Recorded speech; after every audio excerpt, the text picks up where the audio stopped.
Hello friends, welcome to editorial analysis by simplified civil services. आज 20 सितंबर को दो article discuss करेंगे। दोनों आर्टिकल इंडियन एक्सप्रेस से लिए गए। फर्स्ट आर्टिकल जो डिस्कस किया जाएगा वो है why India wants review and modification of Indus water treaty. बहुत इंपॉर्टेंट आर्टिकल है। इंडस वाटर ट्रीटी 2016 से न्यूज़ में है और आपको प्रीलिम्स में अभी तक नहीं पूछा गया है, तो प्री में पूछा जा सकता है। इंडस वाटर ट्रीटी के बारे में डिटेल में चर्चा करेंगे और क्यों इंडिया इसे रीनेगोशिएट करना चाहता है। नेक्स्ट आर्टिकल जो डिस्कस किया जाएगा वो है 2 इयर्स ऑफ चीता। चीता प्रोजेक्ट के बारे में बात करेंगे, उसमें क्या इश्यूज़ हैं उसके बारे में चर्चा की जाएगी। अगर आपको हमारा एनालिसिस पसंद आ रहा है तो आप प्लीज़ लाइक करें, कमेंट करें, शेयर करें एंड सब्सक्राइब करें।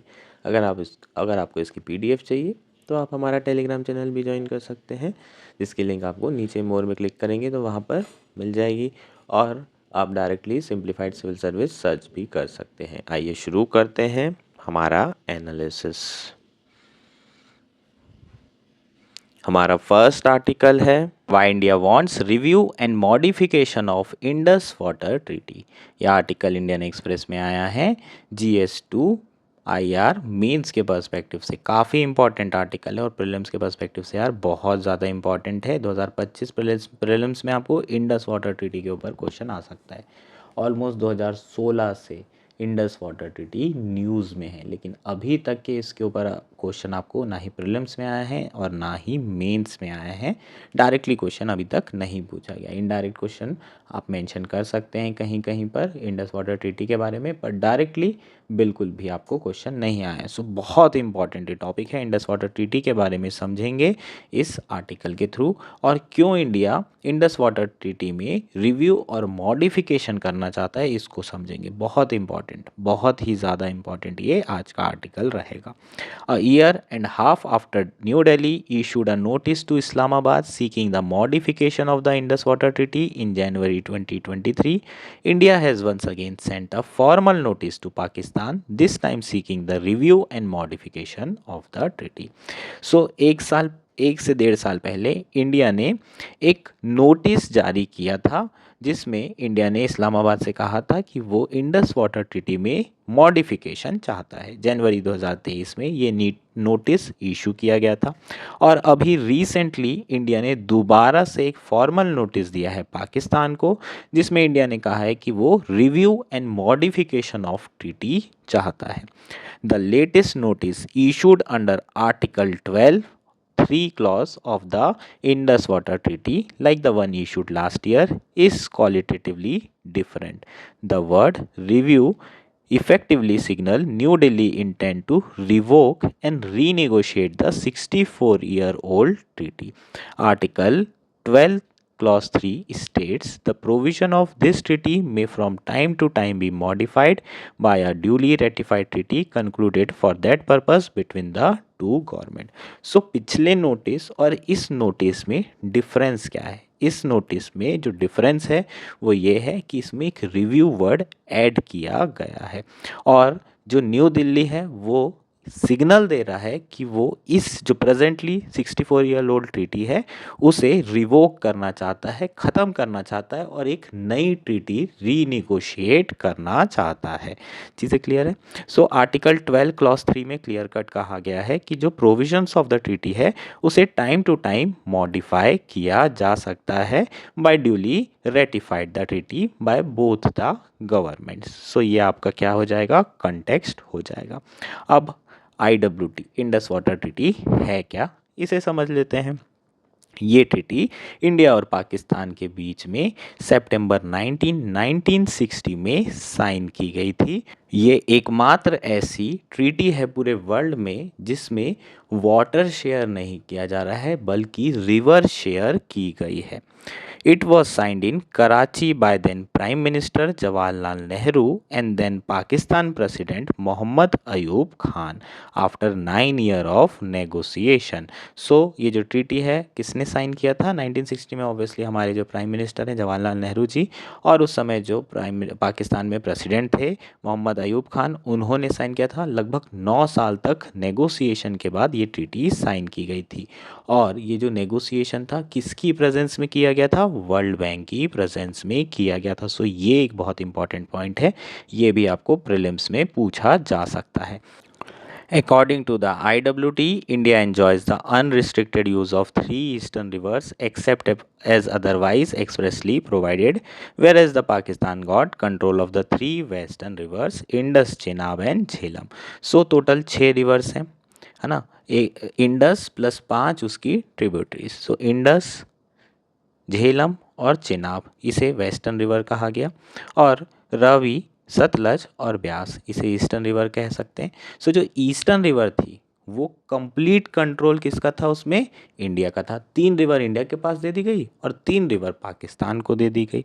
According to article 3 of the IWT, India is under obligation to let flow water of the western rivers to Pakistan.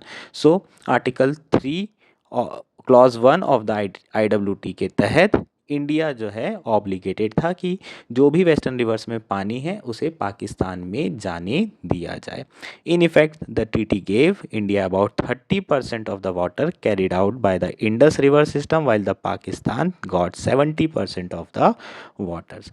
एक चीज़ इंपॉर्टेंट है, इंडिया जो वेस्टर्न रिवर्स है उसका भी यूज़ कर सकता था। कैसे यूज़ कर सकता था, for domestic purpose, irrigation purpose, agriculture के लिए इंडिया ये वेस्टर्न रिवर्स के वाटर को कंप्लीट यूज़ कर सकता है, लेकिन कुछ वाटर आपको, है ना, छोड़ना पड़ेगा। किसके लिए, पाकिस्तान के लिए। लेकिन डेली यूसेज के लिए इंडिया ये वाटर को भी यूज़ कर सकता था। Why does India want to renegotiate the treaty, आखिर इंडिया रीनेगोशिएट क्यों करना चाहता है इस ट्रीटी को। Sources said India latest notification highlight fundamental and unforeseen changes in circumstances that require a reassessment of obligation made under the IWT. Among New Delhi concerns, sources said are the change in population demographics, environmental issues, the need to accelerate development of clean energy to meet India emission target, and the impact of persistent cross-border terrorism. So IWT 1960 में negotiate की गई थी, लेकिन आज के समय में बहुत सारे सर्कमस्टांसेस बदल चुके हैं और बहुत सारे ऐसे सर्कमस्टांसेस हैं जिसके बारे में उस समय सोचा नहीं गया था। सो इन चेंजेस के कारण जो ट्रीटी है उसे रीनेगोशिएट करना पड़ेगा। इंडिया के कुछ कंसर्न्स हैं, जैसे कि जो पॉपुलेशन डेमोग्राफी है वो बदल चुकी है। 1960 में जो पॉपुलेशन थी वो बहुत कम थी, अभी पॉपुलेशन बहुत ज़्यादा इंक्रीज़ हो गई है, तो उनकी वाटर डिमांड भी इंक्रीज़ हो गई है। जैसे कि कावेरी इशू चलता रहता है ना, बहुत सालों से ये इशू चल रहा है, क्योंकि बहुत सारे चेंजेस आते रहते हैं सर्कमस्टांसेस में, इसलिए ये इशू चल रहा है। तो जब कावेरी इशू में बार बार रीनेगोशिएशन हो सकता है, तो IWT में रीनेगोशिएशन क्यों नहीं हो सकता। सो पॉपुलेशन डेमोग्राफी चेंज हो रही है, एनवायरमेंटल इश्यूज़ के कारण भी, और इंडिया की जो क्लीन एनर्जी के टारगेट हैं उसको इंडिया पूरा करना चाहता है, और उसमें पाकिस्तान बहुत सारी बाधाएं डाल रहा है। इसे हम आगे समझेंगे कि क्या प्रॉब्लम क्रिएट कर रहा है पाकिस्तान, और किस तरीके से इंडिया के जो hydro electric power plant project हैं उसे जो है कंस्ट्रक्ट होने से रोक रहा है। ये सारे एस्पेक्ट पर आगे भी चर्चा करेंगे। और जो सबसे बड़ा इशू है वो है क्रॉस बॉर्डर टेररिज्म। जब उरी अटैक हुआ था तब प्राइम मिनिस्टर ने कहा था blood and water can not flow together. 2016 में इंडिया प्लान कर रहा था कि किस तरीके से IWT जो वाटर ट्रीटी है उसे रीनेगोशिएट किया जाए। नेक्स्ट है, जो 2 नोटिफिकेशन आए हैं वो रिसेंटली एक कंट्रोवर्सी के कारण भी आए हैं, जो कि 2 हाइडल पावर प्रोजेक्ट से रिलेटेड है। कौन से हाइडल पावर प्रोजेक्ट से, एक तो किशनगंगा में जो कि ट्रिब्यूटरी ऑफ झेलम है उसमें बनाया जा रहा है बंदीपुरा डिस्ट्रिक्ट में हाइडल पावर प्लांट प्रोजेक्ट, और दूसरा रेटल हाइड्रो इलेक्ट्रिक प्रोजेक्ट है जो कि चेनाब रिवर में किश्तवाड़ डिस्ट्रिक्ट में कंस्ट्रक्ट किया जा रहा है। इन दोनों प्रोजेक्ट से रिलेटेड कंट्रोवर्सी के कारण ये नोटिफिकेशन भी इशू किए गए हैं। सो ये एक वन ऑफ द रीज़न है। Both are run of river projects, meaning they generate electricity 330 megawatt and 850 megawatt respectively using the natural flow of the river and without obstructing its course. However, Pakistan has repeatedly alleged that both this project violate the IWT. सो ये दोनों project हैं वो run of river project है, इसमें कोई barrage वैरेज नहीं बना रहे हैं। जो पानी आ रहा है वहीं पर बस हमने जो भी इंस्ट्रूमेंट थे किससे related, hydro electric power plant से रिलेटेड, बस वो इंस्ट्रूमेंट लगा के रख दिया है। रन ऑफ रिवर प्रोजेक्ट में हम लोग कुछ भी बैरेज नहीं बना रहे, मतलब वाटर को कहीं भी रिजर्वायर में नहीं डाला जा रहा है। जो पानी आ रहा है वो बहते हुए पानी में बस यहाँ पर आपने टरबाइन लगा दिया है और ये बहता हुआ पानी टरबाइन को घुमाएगा, उससे इलेक्ट्रिसिटी क्या होगी, प्रोड्यूस होगी, जनरेट होगी। सो रन ऑफ रिवर प्रोजेक्ट में तो कोई प्रॉब्लम ही नहीं होना चाहिए। क्यों नहीं होना चाहिए? क्योंकि हम कोई पानी जमा ही नहीं कर रहे हैं। पाकिस्तान क्या बोल रहा है कि आप ये प्रोजेक्ट नहीं लगा सकते, क्योंकि अगर आप ये प्रोजेक्ट लगाएंगे तो हमें पानी नहीं मिलेगा, और अगर पानी नहीं मिलेगा तो IWT इंडस वाटर ट्रीटी का आप वायलेशन कर रहे हैं। ये बेसिकली वेस्टर्न रिवर की बात कर रहा है। ईस्टर्न रिवर में तो पाकिस्तान छू ही नहीं सकता, वेस्टर्न रिवर में ये प्रोजेक्ट लगाने के लिए पाकिस्तान मना कर रहा है, और इसलिए ये जो प्रोजेक्ट है इसका कंस्ट्रक्शन रुका हुआ है, हॉल्ट हो रखा है। इसके कारण भी ये जो नोटिफिकेशन है वो इशू किया गया है। नेक्स्ट बात करते हैं इसी कंट्रोवर्सी की टाइमलाइन की। बार बार पाकिस्तान कोई भी अगर प्रोजेक्ट इंडिया शुरू करता है वेस्टर्न रिवर में तो उसके अगेंस्ट में वर्ल्ड बैंक को कंप्लेंट कर देता है। IWTT के अंदर कुछ डिस्प्यूट रिड्रेसल मैकेनिज़्म भी रखी गई है, और इसी डिस्प्यूट रिड्रेसल मैकेनिज़्म का बार बार पाकिस्तान यूज़ करता है, और ये जो प्रोजेक्ट हैं इसके कंस्ट्रक्शन में डिले होता चला जाता है, इसके इम्प्लीमेंटेशन में डिले होते चला जाता है। जैसे कि पाकिस्तान ने 2015 में रिक्वेस्ट किया था for the appointment of neutral expert to examine its technical objection to the project। 2015 में पाकिस्तान ने क्या किया था, एक न्यूट्रल एक्सपर्ट अपॉइंट करने के लिए कहा था वर्ल्ड बैंक को, और उनके जो टेक्निकल ऑब्जेक्शंस थे उसे एग्जामाइन करने के लिए कहा था। A year later it unilaterally retracted this request and proposed that the permanent court of arbitration educate on its objection instead। एक साल बाद उनकी जो रिक्वेस्ट थी न्यूट्रल एक्सपर्ट की, उन्होंने उसे वापस ले लिया और कहा कि हम परमानेंट कोर्ट ऑफ आर्बिट्रेशन जाएंगे और वहाँ पर इस केस को रिजॉल्व किया जाएगा। उनके जो भी ऑब्जेक्शन थे वो परमानेंट कोर्ट ऑफ आर्बिट्रेशन में रिजॉल्व किए जाएंगे। इंडिया ने बोला कि हम PCA मैकेनिज़्म के साथ में एंगेज नहीं करेंगे।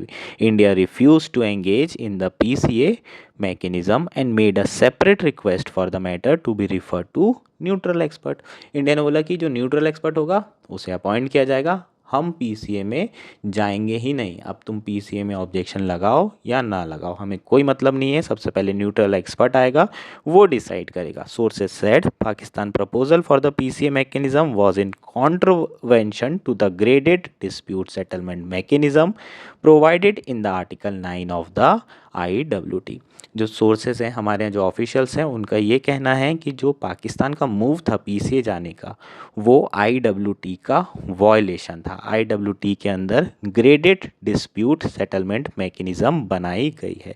ऑब्वियसली आपने जो अगर ट्रीटी बनाई है तो कुछ ना कुछ बीच में डिस्प्यूट आएंगे, उसको किस तरीके से हम सेटल करेंगे उसके लिए 3 लेवल मैकेनिज़्म तैयार की गई है। सो 3 लेवल मैकेनिज़्म क्या है उसे समझते हैं। The 3 level mechanism where disputes are first decided at the level of Indus commissioners of the 2 countries, then escalated to neutral expert who is appointed by World Bank, and only then escalated to Hague based PCA।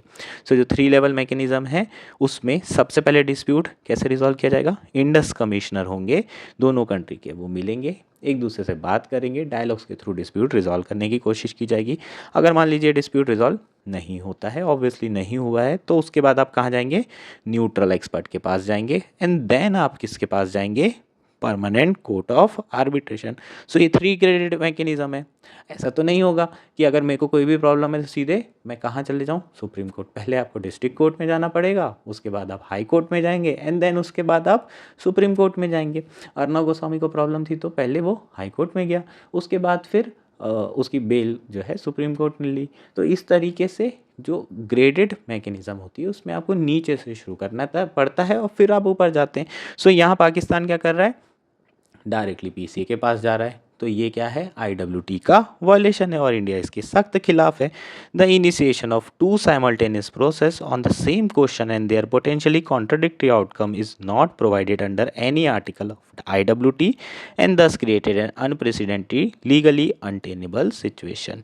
सो यहाँ पर 2 simultaneous process को initiate करा है पाकिस्तान ने। Expert, neutral expert के पास भी चले गए और पीसीए के पास भी चले गए। सो कहीं ना कहीं इस आईडब्ल्यूटी जो टीटी है उसमें जो मैकेनिज्म दी है उसके अगेंस्ट में पाकिस्तान ने काम किया है।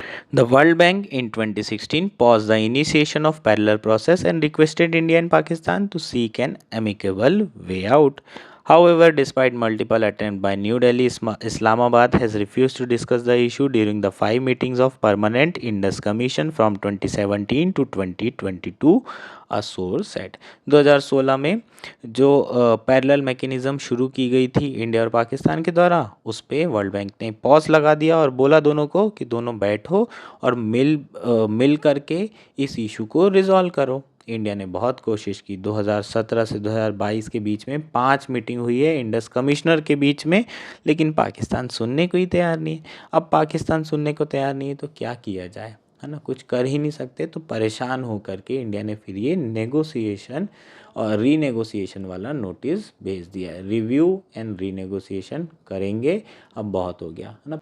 सो यहाँ पाकिस्तान इस तरीके से बिहेव कर रहा है जैसे कि वो अपर रिपेरियन कंट्री है और पूरा का पूरा जो रिवर है वो वहाँ से ओरिजिनेट हो रही है और इंडिया को पानी मिल रहा है।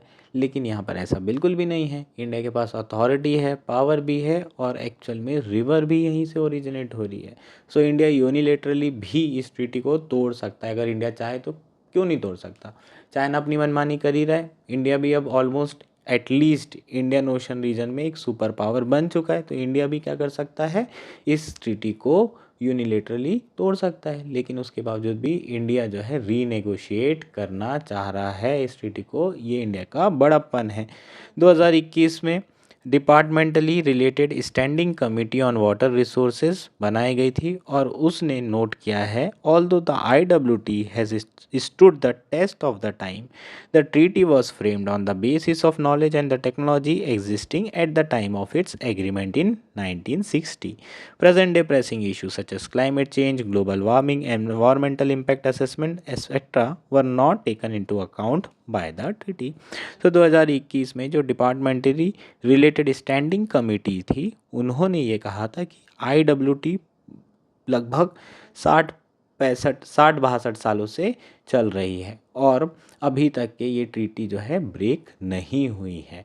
ये बहुत अच्छी बात है। लेकिन उस समय जब ट्रीटी साइन की गई थी तो उस समय जो नॉलेज था, जो टेक्नोलॉजी थी, वो बहुत ही कम थी और उस समय की जो इन्फॉर्मेशन के हिसाब से ये सारी चीज़ें की गई थी। अभी के समय में ये सारी चीज़ें बदल चुकी है। अभी जो सर्कमस्टांसेस है वो बदल चुके हैं। ग्लोबल वार्मिंग हो रही है, एनवायरमेंटली रिलेटेड इश्यूज़ आ रहे हैं, क्लाइमेट चेंज हो रहा है, इन्वायरमेंटल इम्पैक्ट असेसमेंट अब प्रॉपर तरीके से किया जा सकता है। इस ट्रीटी के क्या फ़ायदे होंगे, क्या नुकसान होंगे, सो इसे रीनेगोशिएट करना ज़रूरी है। The committee headed by the BJP Sanjay Jaiswal had thus found that there is need to renegotiate the treaty so as to establish some kind of institutional structure or legislative framework to address the impact of climate change on water availability in Indus Basin and other challenges which are not covered under the treaty।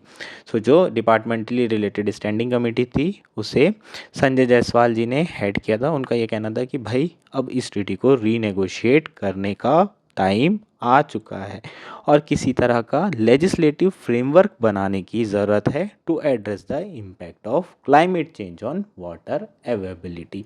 पहले जितना water available था अब उतना water available नहीं है। तो जब water available नहीं है तो उस हिसाब से बंटवारा किया जाना चाहिए। ऐसा जो है इस कमेटी का कहना था। चीज़ें क्लियर है। सो ये हमारी टाइमलाइन हो जाएगी। ट्रीटी के बारे में आपको प्रीलिम्स में क्वेश्चन पूछा जा सकता है। 2 प्रोजेक्ट के बारे में क्वेश्चन पूछा जा सकता है, एक तो किशन गंगा के बारे में और दूसरा रेटल हाइड्रो इलेक्ट्रिक प्रोजेक्ट के बारे में। एक तो ये क्वेश्चन आ सकता है कि किशन गंगा किसकी ट्रिब्यूटरी है, झेलम की, ये इंपॉर्टेंट पॉइंट है। रेटल किसकी ट्रिब्यूटरी है, चेनाब की। ये दोनों ही कंट्रोवर्शियल प्रोजेक्ट हैं। इसके अलावा कौन से स्टेट में है, ये सारी चीज़ें भी आ सकती है। तो ये भी आप अपना प्रिपेयर करके रखेंगे प्रीलिम्स के पर्सपेक्टिव से। ठीक, सो बेसिक इन्फॉर्मेशन टेलीग्राम में मैं डाल दूंगा IWT की, वहाँ से आप एक बार रीड कर लेंगे। ठीक है, और अपने नोट्स भी बना सकते हो। IWT पे क्वेश्चन आ सकता है यार, बिल्कुल। हमारा नेक्स्ट आर्टिकल है 2 ईयर्स ऑफ चीता। यह आर्टिकल इंडियन एक्सप्रेस में आया है GS3 एनवायरनमेंट मेंस के पर्सपेक्टिव से काफ़ी इम्पॉर्टेंट आर्टिकल है, प्रीलिम्स के पर्सपेक्टिव से भी बहुत इम्पॉर्टेंट आर्टिकल है। प्री 2025 में प्रोजेक्ट चीता आपको दिख सकता है। 2 साल कंप्लीट हो चुके हैं। पिछले प्री में इसलिए नहीं दिखाई दिया क्योंकि बहुत हॉट टॉपिक था। अब 25 में इसलिए पूछा जा सकता है क्योंकि बहुत सारे लोग तो अब भूल भी चुके होंगे कि ये टॉपिक पूछा जा सकता है। यहाँ पर पूछने के चांसेस बहुत ज़्यादा हैं। प्रीलिम्स के पर्सपेक्टिव से बहुत अच्छे से तैयार करना है।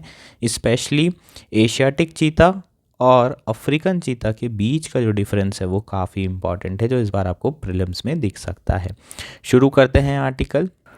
2 years after cheetahs were introduced in Kuno National Park, Madhya Pradesh, the country has at least 24 of the big cats. These striped animals were declared extinct from India in the early 1950s, and the population in Kuno could herald the revival of the species in the country.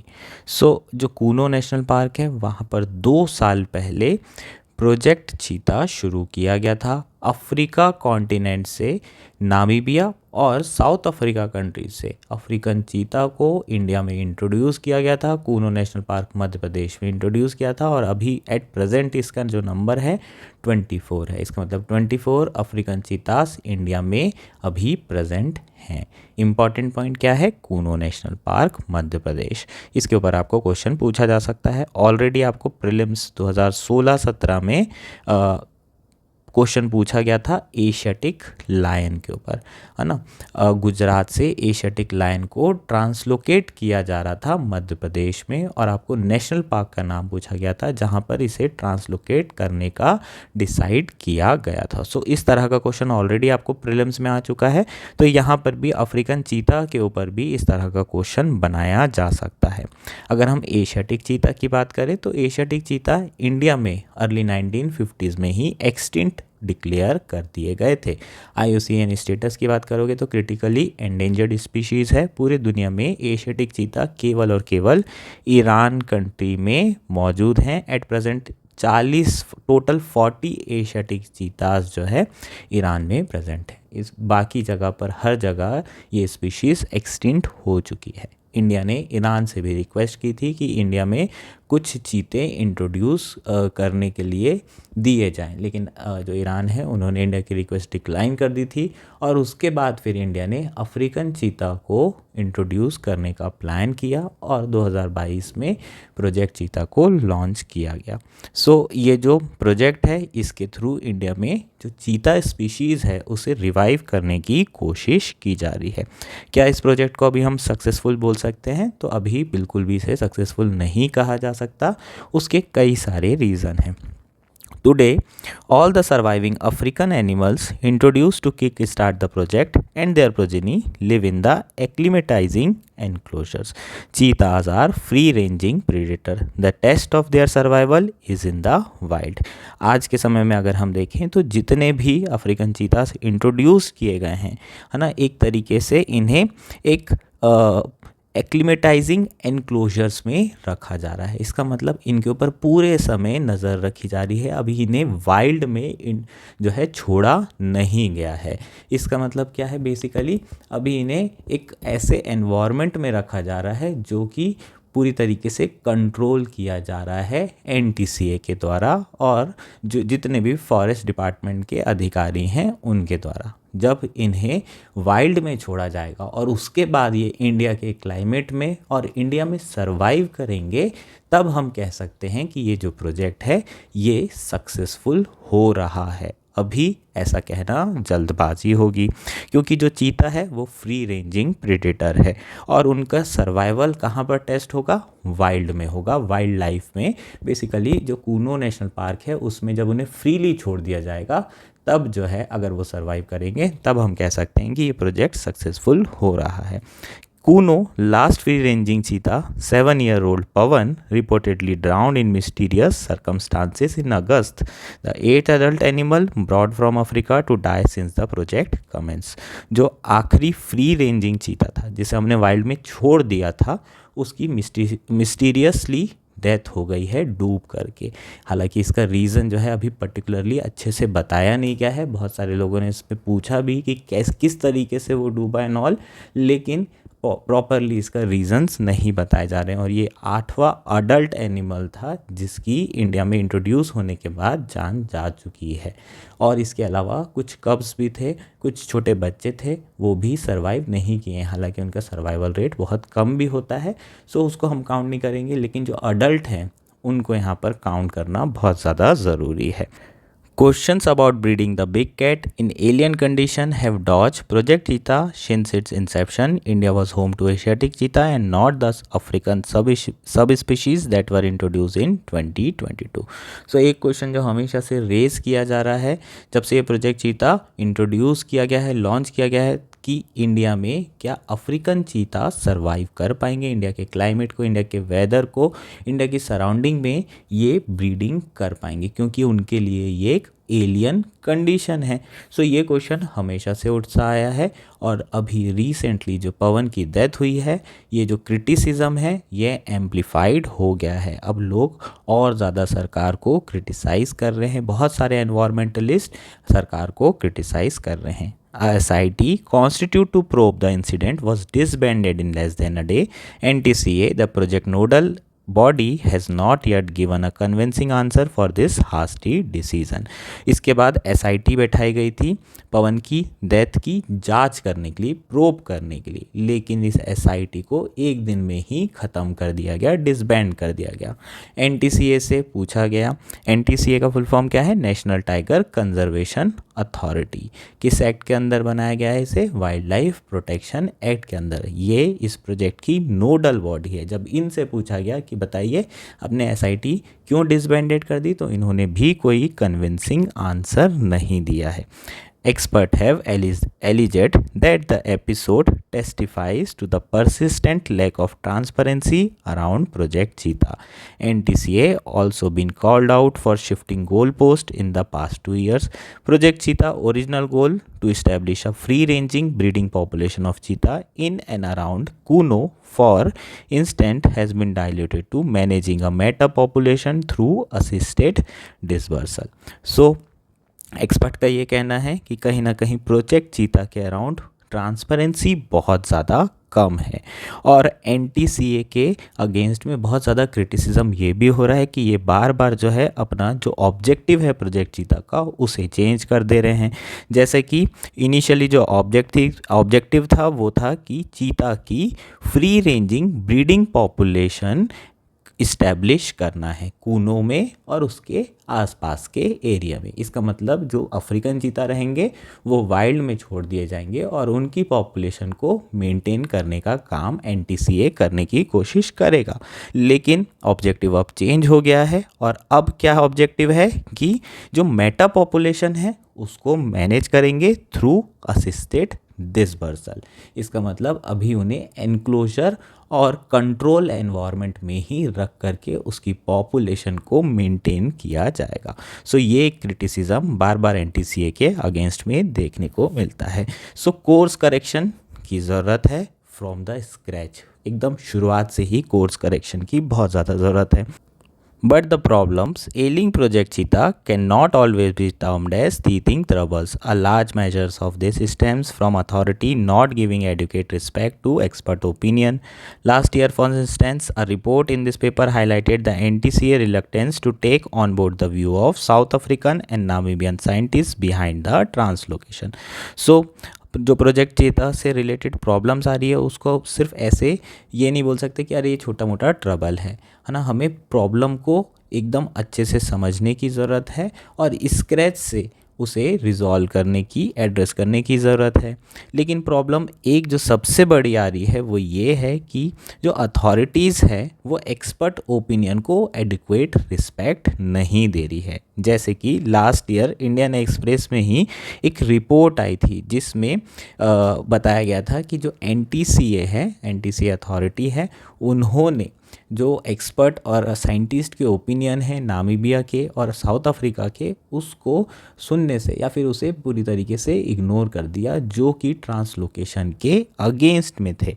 Studies have also revealed that the forest department is under prepare to deal with the ways of the African animals. इसके साथ साथ study में ये भी पता चला है कि जो फॉरेस्ट डिपार्टमेंट है वो अंडर प्रिपेयर्ड है अफ्रीकन एनिमल्स के साथ डील करने के लिए। In the coming months as project cheetah plan to move beyond Kuno to Gandhi Sagar sanctuary also in MP, the NTCA has its task cut out. So आने वाले कुछ महीनों में जो प्रोजेक्ट चीता है उसे कूनो से के बियॉन्ड लेके जाया जा रहा है और गांधी सागर सेंचुरी में भी अफ्रीकन चीतास को इंट्रोड्यूस किया जाएगा।